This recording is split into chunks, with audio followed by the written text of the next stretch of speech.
chaos, il te sera extrêmement difficile de te relever. Am nga droit reculer wala ngay dellu ginnaaw loolu mooy détermination. Qu'il pleuve, qu'il neige, qu'il fasse beau ou non, que le soleil soit là, que tu aies des problèmes ou pas, tu ne renonces pas à ton objectif. Jël sa décision volontaire. Wow. Parce que dans l'engagement, il y a le défi. Un défi, on ne l'impose pas à quelqu'un, c'est la personne qui se l'impose.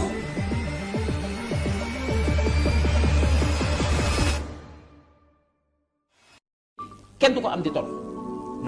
Métier kenn du ko am di tol. Donc après avoir acquis la connaissance, wow. Après m'être formalisé, après avoir trouvé de bons financements, maintenant le sens de l'audace, le culte de l'innovation, la culture de la qualité, le sens du travail bien fait, yaa ngi dégg, la motivation optimale des RH.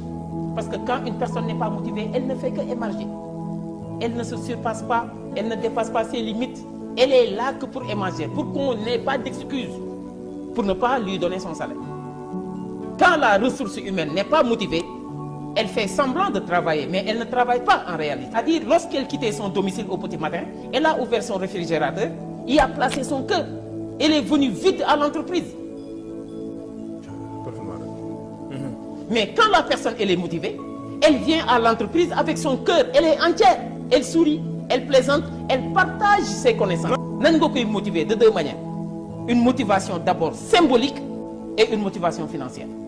Pendant la nuit, qu'on prend des vitamines. Guddi xaaju guddi la ñuy jël ay vitamines. Dama lay jox benn exemple.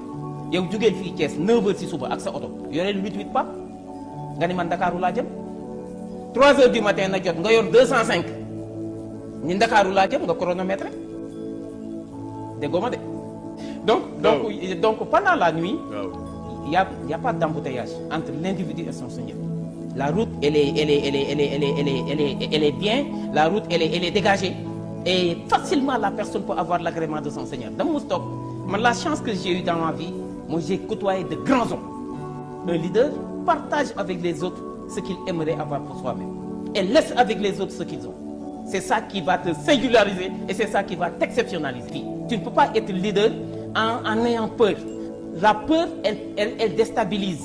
Le stress, il paralyse. La peur déstabilise, le stress paralyse. En développement personnel, dans le vocabulaire du leadership et du développement personnel, vous ne trouvez pas ces deux mots-là. La peur et le stress. C'est-à-dire, quand tu es comme tout le monde, tu ne peux pas guider les gens. Comme les ñëpp mënoo leen a yóbbu fenn wolof léegi bu ko sañ Pape lu mu wax ku la sutul du la mën a may kenn ku def li ñëpp di def yam fi ñëpp yam